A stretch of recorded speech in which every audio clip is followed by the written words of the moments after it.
Баршаңызға сәлем. Бүгін сіздермен өзім бұрыннан әрі жиі дайындайтын творожный пирогтың рецептісімен бөлісемін. Қонақтар келіп қалған кезде тез дайындап жіберетін өте керемет пирог. Шын мәнісінде бұл пирог өте оңай дайындалады. Видеоны соңына дейін қараңыздар.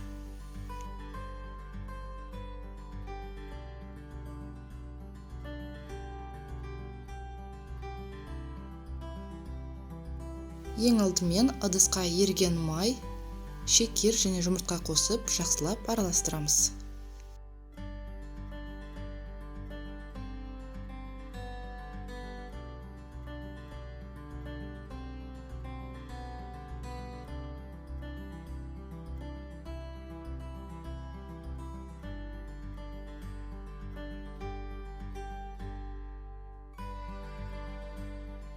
Жұмыртқалы массамызға разрыхлитель ұнды қосып, барлығын біріктіріп, жұмсақ қамыр дайындаймыз.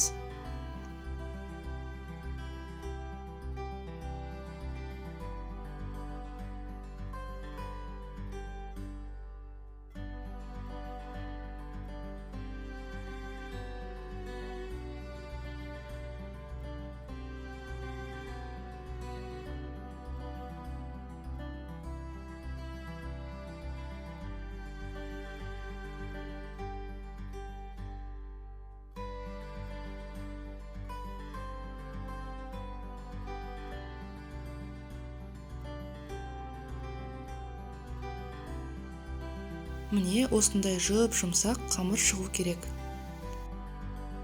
Енді начинкасын дайындаймыз. Ол үшін бізге 400 грамм ірімшік керек. Менде домашний творог. Осыған 1 қасық манка, 150 грамм қант және 1 жұмыртқа қосып, блендердің көмегімен жақсылап еземіз.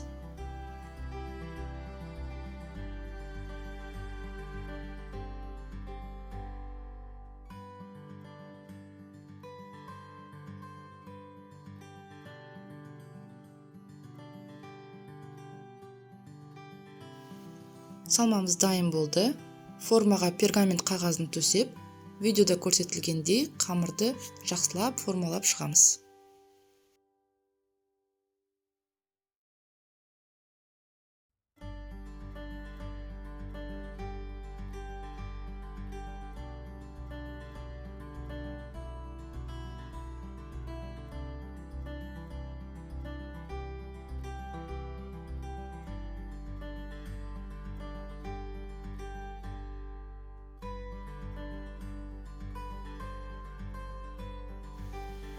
Салмамызды құйып, бетін тегістейміз. Және 180 градус қызған пеште шамамен 30-40 минут пісіреміз.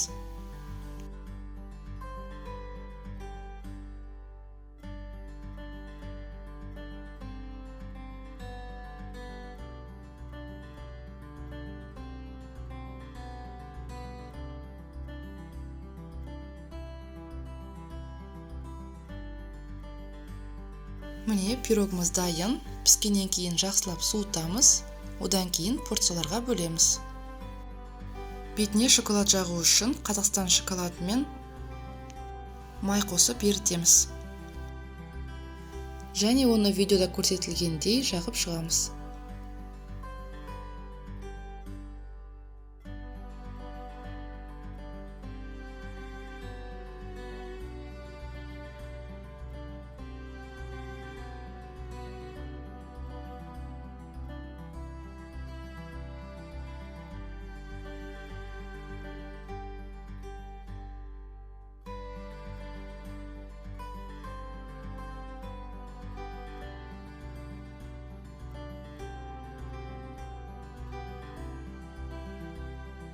Үстін мен осылай орехтармен, шоколадтармен әсемдедім.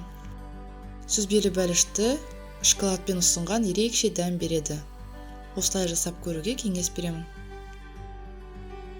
Достар, каналымда басқа да пирогтардың рецептісі бар. Ссылкасын төменге қалдырып кетемін. Тіркеліп, лайк басып, еңбегімді бағалап кетулеріңізді сұраймын. Назарларыңызға рахмет.